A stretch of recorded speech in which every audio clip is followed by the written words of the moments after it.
إذا الشمس كورت وإذا النجوم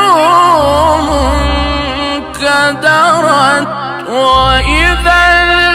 الجبال سيرت وإذا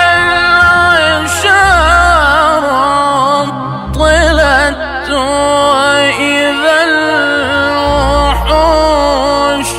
حشرت وإذا البحار سجرت وإذا النفوس زوجت